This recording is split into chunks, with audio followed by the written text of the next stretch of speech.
morning to all of you. I am Praveen Yadav sir, physics faculty. Dear student, in our previous lecture we discuss about conservative and non-conservative forces. बेटे conservative forces में आपने study किया था all central forces are conservative in force such as electrostatic force, gravitational force, elastic force and electromagnetic force. So प्यारे बच्चों, अब आपके पास एक क्वेश्चन बनता है show that gravitational force is a conservative force. अब बेटे हम इस बात को प्रूव करेंगे कि जो अपना ग्रेविटेशनल फोर्स है वो एक कंजर्वेटिव फोर्स है. ठीक है, so note it down carefully. Heading बना लीजिए सभी बच्चे. शो दैट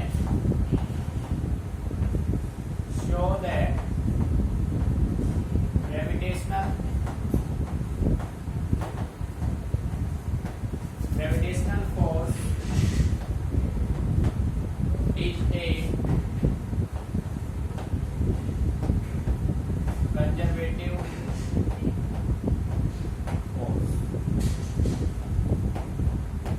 ठीक है बेटे, भाई हमें ये प्रूव करना है कि जो ग्रेविटेशनल फोर्स है बेटे वो कैसा फोर्स है, कंजर्वेटिव फोर्स है. ठीक है, तो इसके लिए हम एक एग्जांपल ले लेते हैं. बेटे आप मान लीजिए कि आपके पास दो पॉइंट है, एक पॉइंट हो गया ए, एक पॉइंट हो गया बी. जो पॉइंट बी है वो अपना पॉइंट ए से h डिस्टेंस पे सिचुएटेड है. ठीक है, अब आपके पास कोई बॉडी है, उस बॉडी को आप पॉइंट ए से पिक करेंगे और बी पे लेके जाएंगे. अब पॉइंट ए से बी को पे जब आप बॉडी को लेके जाओगे तो बेटे इसमें आप 3 वे यूज करेंगे. ठीक है, 3 अलग अलग रास्ते से हम उस बॉडी को पॉइंट ए से पॉइंट बी पे लेके जाएंगे. ठीक है, तो इसके लिए हम मान लेते हैं let us consider a body of mass m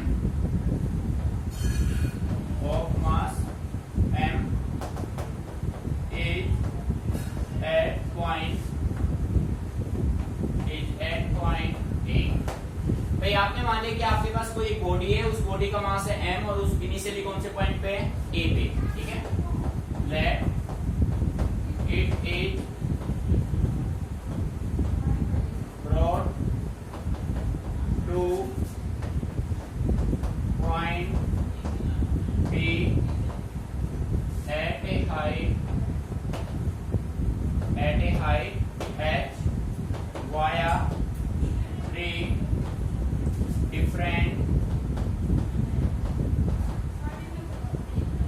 different paths. ठीक है, मेरी बात तो समझिए. देखो भाई बेटे आपने ये मान लिया कि आपके पास कोई एक बॉडी है जिसका मास है m, वो इनिशियली पॉइंट ए पे है. अब आप इस बॉडी को लेके गए पॉइंट बी पे.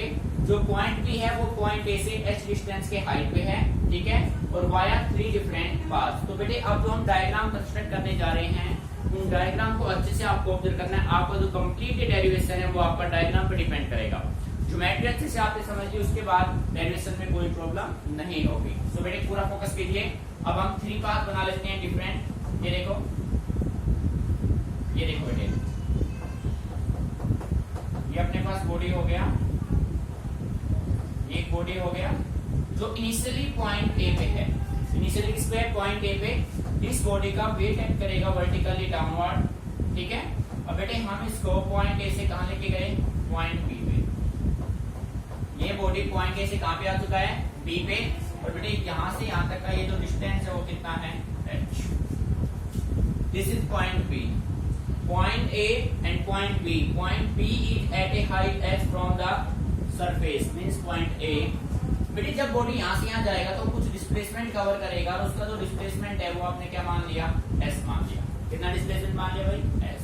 बेटे एक पाथ तो आपका ये हो गया, फर्स्ट पे हो गया. ठीक है, अब देखो सेकंड पाथ क्या होगा.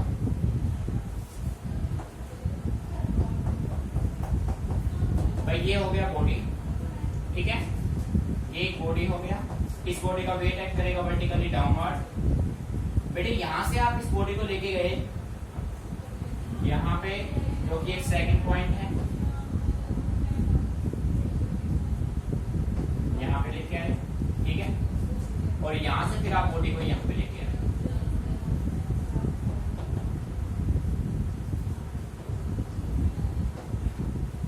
यहां से यहां तक आपने डिस्प्लेसमेंट कवर किया S1, यहां से यहां तक आपने डिस्प्लेसमेंट कवर किया S2.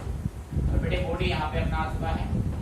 वेट स्केट करेगा वर्टिकली डाउनवर्ड, और यहाँ से यहाँ तक का जो डिस्टेंस है बेटे वो क्या है h। मीनिंग आ रहा है समझ में बेटे? ये अपना पॉइंट A है, this is point A and this is point B। A से B का डिस्टेंस कितना है h। बात समझ में आ रही है? सेकंड पार्ट हो गया भाई। अब आपने क्या किया, इस बॉडी को आपको, ये हो गया सरफेस, ये अपने पास एक बॉडी हो गया, वेट एक्ट करेगा वर्टिकली डाउनवर्ड, ठीक है। सो बेटे इसको मैं यहाँ से सेकंड पॉइंट मेरे पास यहाँ पे है, इस पॉइंट पे ले गया मैं, यहाँ से फिर मैं यहाँ ले गया, यहाँ से फिर मैं यहाँ ले गया, फिर मैं यहाँ ले गया, फिर ये यहाँ गया, और फिर ये वापस यहाँ आ गया, यहाँ, ठीक है। यहाँ से यहाँ तक का जो डिस्टेंस है वो आपने कितना मान रखा है, h मान रखा है, ठीक है। तो बेटे देखो, this is point A, this is point B, ठीक है। अब देखो यहां से यहां तक जाने में displacement S1, S2, S3, S4, S5 and S6। बेटे आ रहा है नहीं समझ में? और फाइनली बॉडी यहाँ पे आ गया जिसका वेट एक्ट करेगा वर्टिकली डाउनवर्ड, ठीक है। बेटे आप ये देखो, आपका बेसिक पर्पस था बॉडी को पॉइंट A से पिक करना, B पे लेके जाना, A से B हम गए, पर हमने पाथ चेंज किया। पहले हम इस पॉइंट को मैंने नाम दे दिया C, पहले मैं A से C गया, C से फिर मैं आया D, फिर मैंने क्या किया, पहले A से मैं गया C, D, E, F, G, और फिर मैं कहाँ पे आया B। तो बेटे इन पाथ्स को अच्छे से आप अंडरस्टैंड कर लीजिए, ये डायग्राम आपको क्लियर होने चाहिए, ठीक है। आप सीधा A से B चले गए, आप A से पहले C गए, C से फिर आप B गए, आपका इनिशियल पॉइंट A है, फाइनल आपका B है, ठीक है।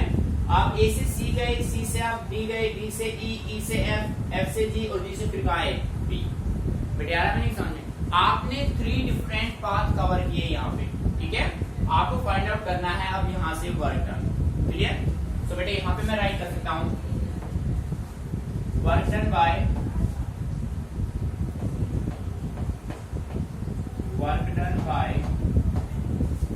Gravitational force.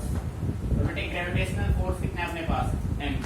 देखो ग्रेविटेशनल फोर्स अपने पास क्या है, mg। ये है थर्ड पाथ, ठीक है।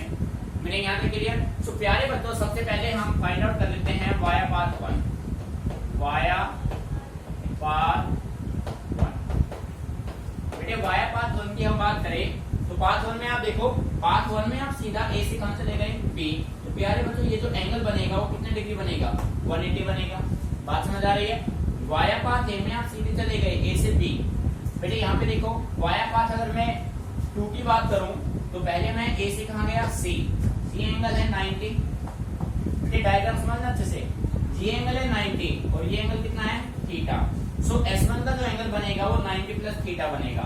S2 का जो एंगल बनेगा, ये देखो इस वेट mg के रेस्पेक्ट में कितना बना रहा है, 90 बना रहा है। यहाँ पे एंगल कितना बन रहा है, 90।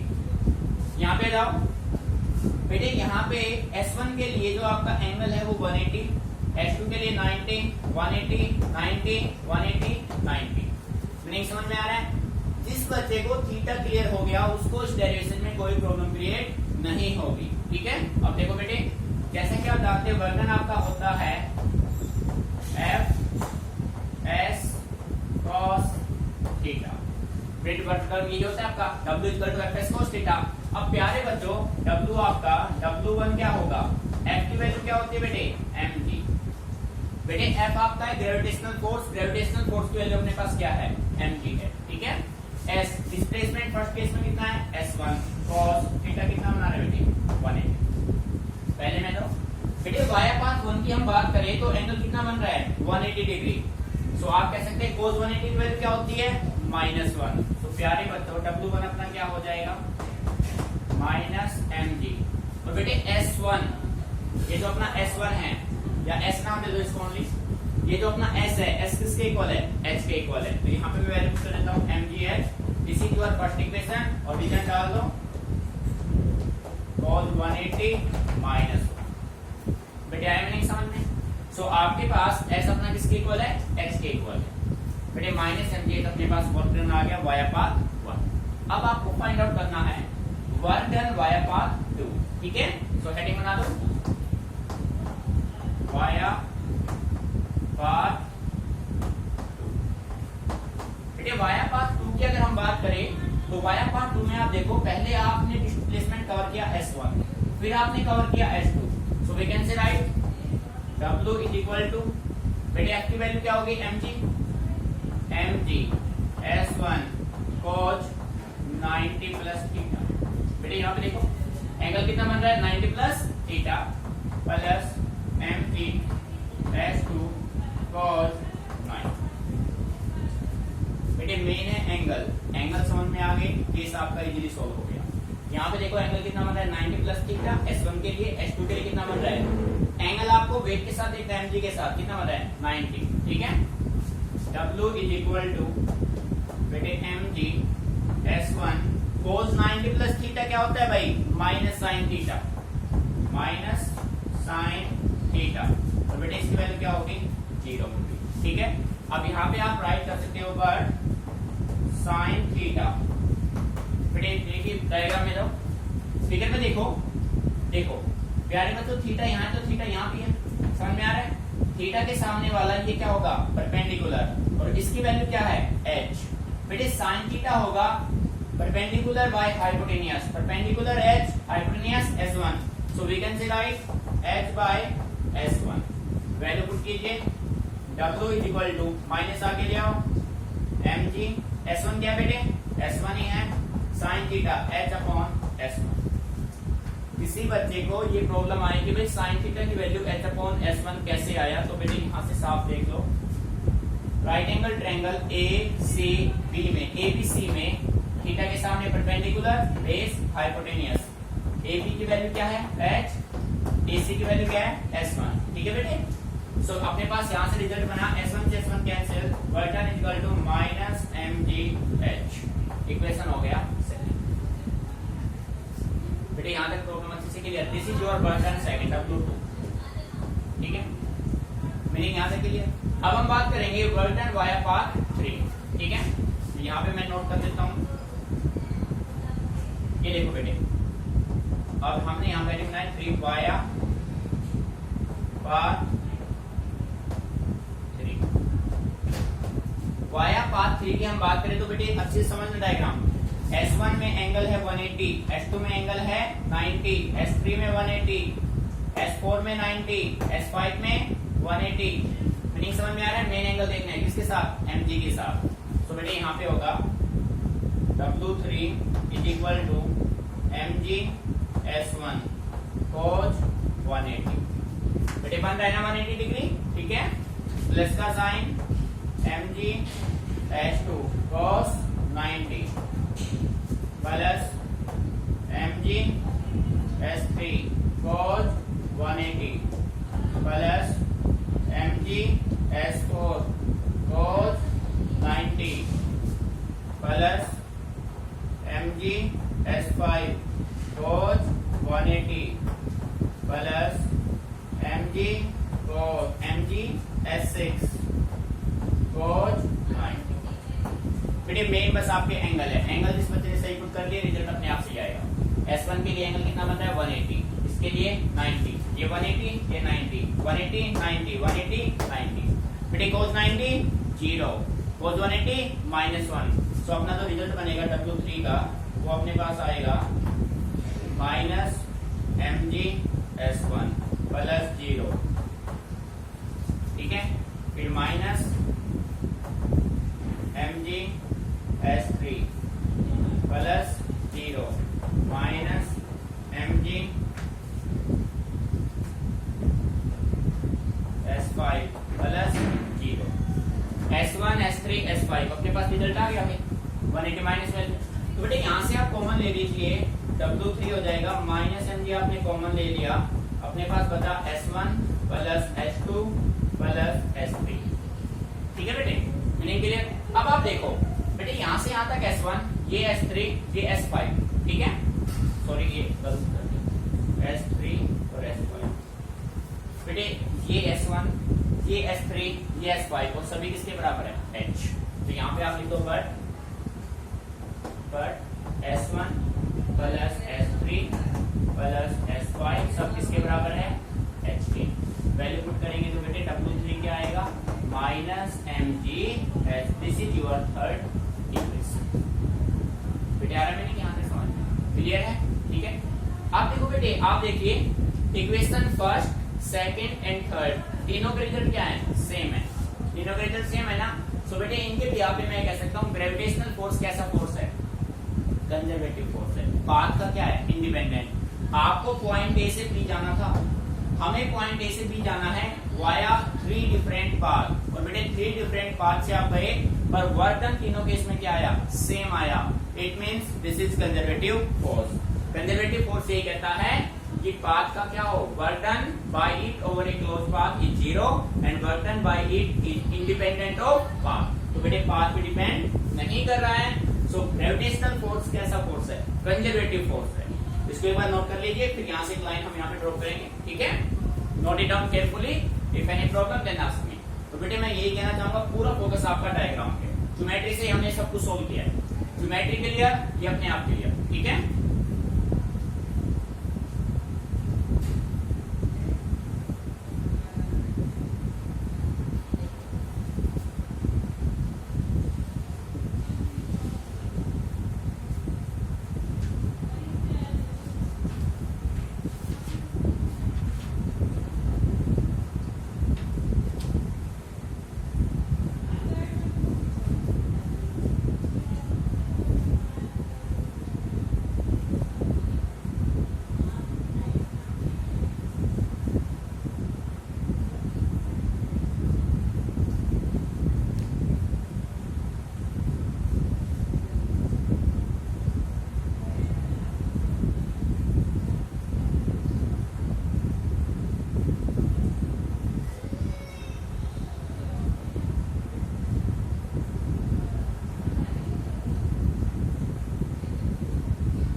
रफ कर रहा हूँ, ठीक है। आप फोकस कीजिए, यहाँ पे एक लाइन में जो ड्रॉ करनी है वो देखिए, यहाँ पे एक लाइन लिखेंगे हम। बेटे पूरा फोकस बोर्ड पे देखो। इक्वेशन फर्स्ट से सेकंड से थर्ड से हमने पाया तीनों रिजल्ट सेम है। तो बेटे हम कह सकते हैं from equation first second and third we see that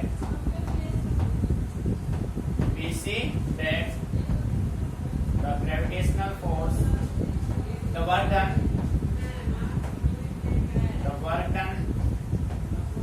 by gravitational force, the work done by gravitational force via path 1, 2 and 3 is same. So gravitational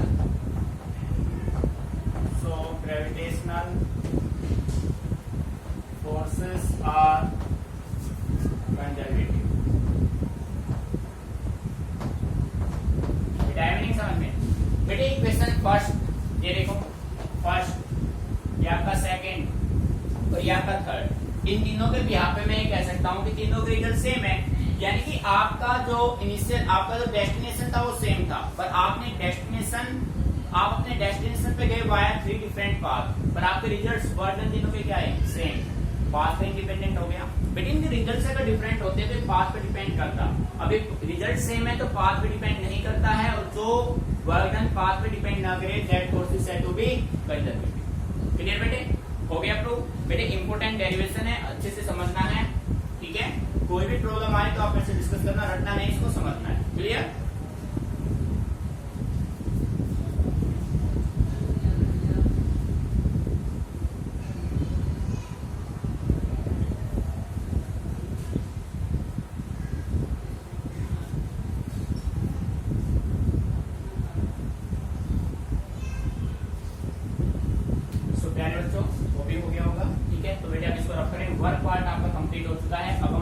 करेंगे पावर पॉइंट। ठीक है, देखो कंप्लीट फोकस आपका बोर्ड पे नहीं।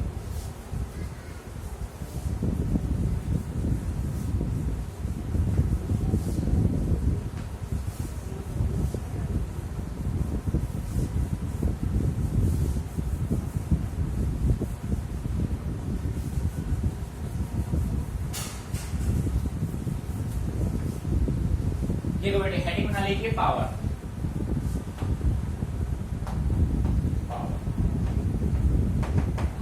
पावर के बारे में आप 10th क्लास में भी स्टडी कर चुके हैं। आपका चैप्टर था इलेक्ट्रिसिटी। इलेक्ट्रिसिटी में इलेक्ट्रिक पावर आपने स्टडी किया है। भाई पावर का सिंपल मीनिंग होता है time rate of doing work of a body is said to be power. ठीक है, यानी कि कोई बॉडी किस रेट से वर्क कर रहा है वो उसका क्या बनेगा, पावर बनेगा। ठीक है, तो बड़ी डेफिनेशन में कह सकता हूं टाइम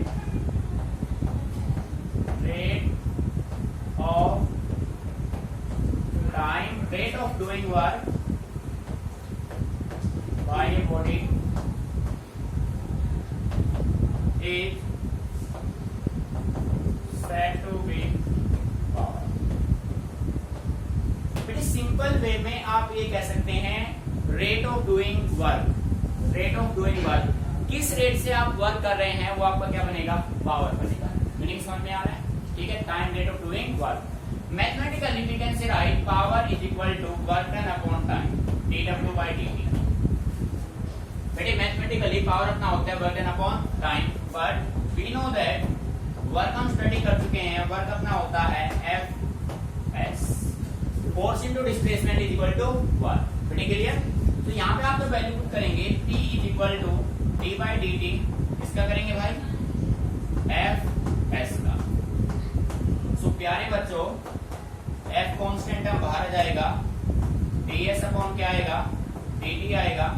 फिर यहाँ पे मैं राइट कर सकता हूँ बट ds अपॉन dt बेटे किसके बराबर होता है, वेलोसिटी के।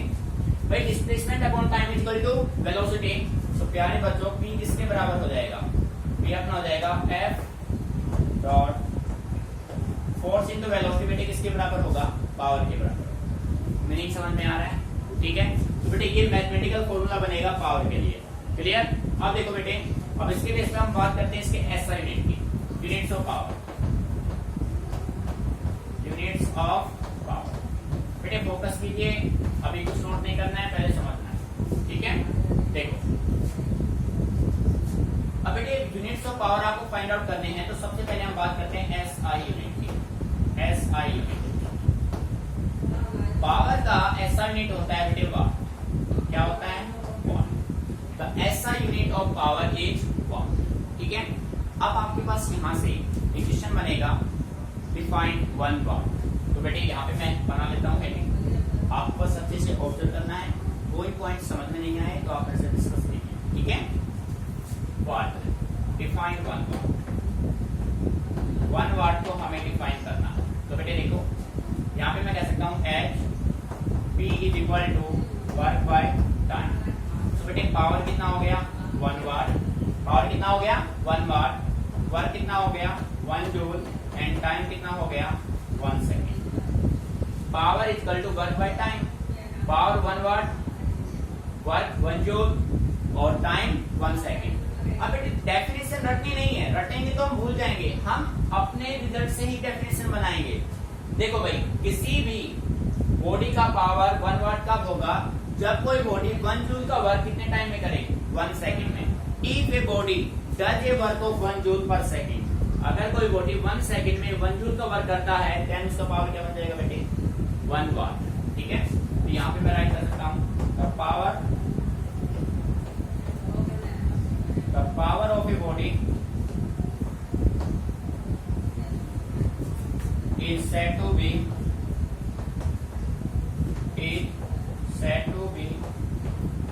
1 watt if it does a work of 1 joule in 1 second, या बेटे पर सेकंड भी आप कह सकते हैं। अगर कोई बॉडी 1 जूल का वर्क कितने टाइम में करे बेटे, 1 सेकंड में, then it's power is said to be 1 watt. ठीक है, power of a body is said to be 1 watt if it does a work of 1 joule per second, or we can say that in 1 second. बेटे मैंने clear. Second हम बात करते हैं practical unit of power. Practical unit बेटे power का जो practical unit होता है वो होता है horse power. That is horse power. Horse power. और बेटे हॉर्स पावर का राइट करते हैं सिंबल एचपी से. देखो एचपी. आप सभी लोग देखते हैं अपने घरों में जो मोटर होती है, पानी की जो मोटर होती है, या अपने ट्यूबवेल पे खेतों में जो मोटर हम यूज करते हैं बेटे वो एचपी में काउंट होता है. भाई कितने एचपी की है. या आप मान लीजिए अपना कोई व्हीकल है, व्हीकल में जो पावर होता है वो होता है बीएचपी. बीएचपी होता है ब्रेक हॉर्स पावर, यानी कि एचपी हॉर्स पावर होता है. अब बेटे आपसे ये पूछा जाए कि भाई हॉर्स पावर होता क्या है. ठीक है, तो हॉर्स पावर को सिंपल मीनिंग में मैं कह सकता हूँ, डेफिनेशन अगर हॉर्स पावर की मैं कहूँ, 1 horse power, 1 horse power is the average power of a horse as is estimated by James Watt.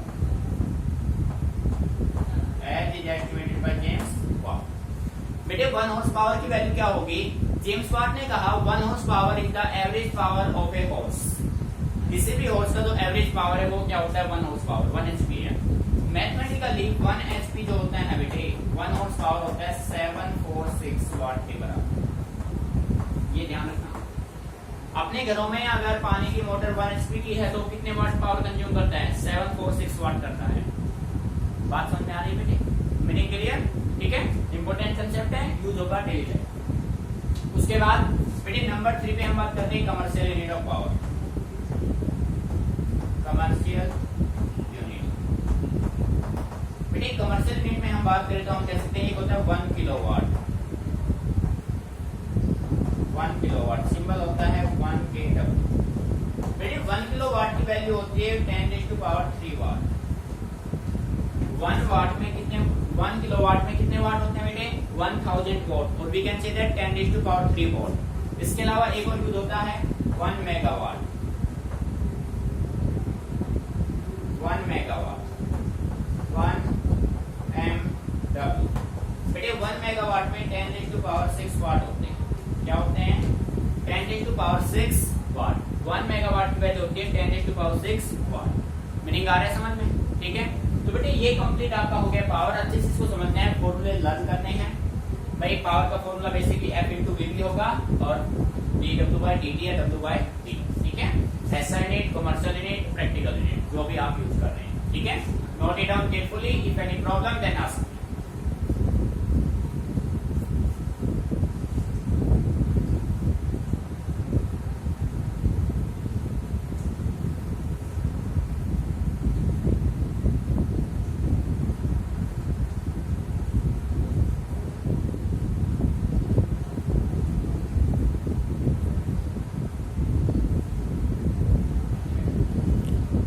Numerical solve करते हैं पावर से. देखो अच्छे से रीड कीजिए न्यूमेरिकल को.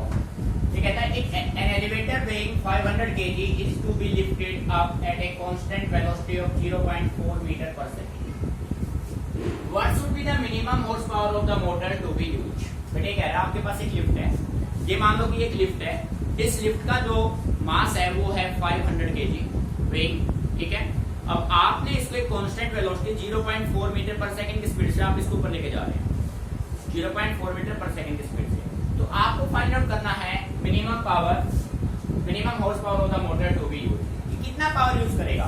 आप सबसे पहले पावर को वाट में फाइंड आउट कर लो, उसके बाद उसको कन्वर्ट कर देंगे हम हॉर्स पावर में. तो प्यारे बच्चों सबसे पहले हम यहाँ पे पुट करेंगे गिवन डाटा.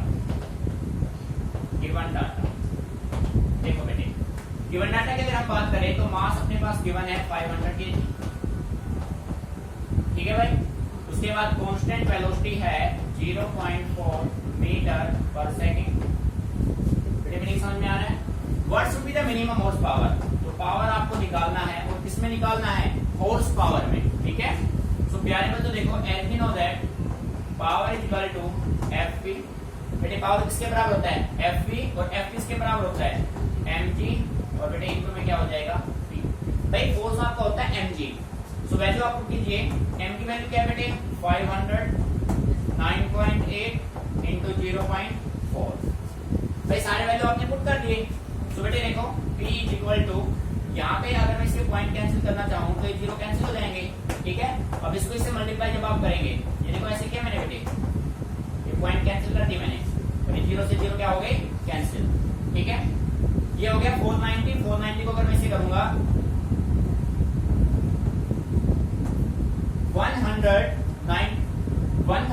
1960 वोल्ट आ गया अपने पास।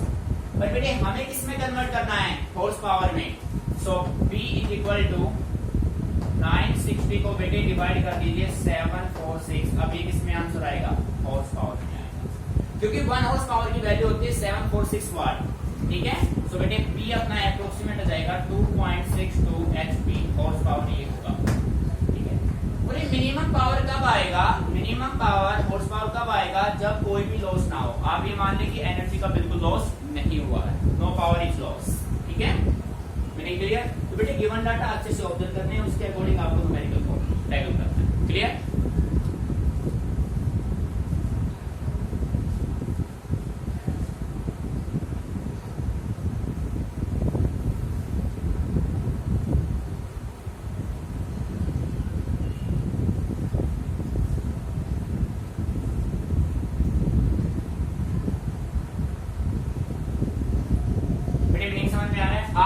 अब कोई आप इसको वेट मत मान लेना, ये मास दे रखा है, मास आपको गिवन है, वेलोसिटी आपको गिवन है, पावर आपको फाइंड आउट करना है। बेटे यहाँ तक पावर आ गया था आपका वाट में, कैलकुलेशन आपने किया, ग्रेविटी फिक्स है, फोर्स होता है m इंटू जी, ठीक है। बेटे वाट में अब आप वाट को कन्वर्ट करेंगे हॉर्स पावर में, 1 हॉर्स पावर की वैल्यू होती है 746 वाट, तो बेटे आप इसको डिवाइड करेंगे वाट से वाट कैंसिल, तो रिजल्ट किसमें आएगा, हॉर्स पावर। सो पावर आपका आएगा, मिनिमम हॉर्स पावर आएगा 2.62, ठीक है। नहीं समझ में आएगा प्यारे बच्चों, आज जो भी आपको कराए इसको अच्छे से आपको स्टडी करना है, प्रैक्टिस करना है, रफ नोटबुक में, फिर नोट करना है फेयर में।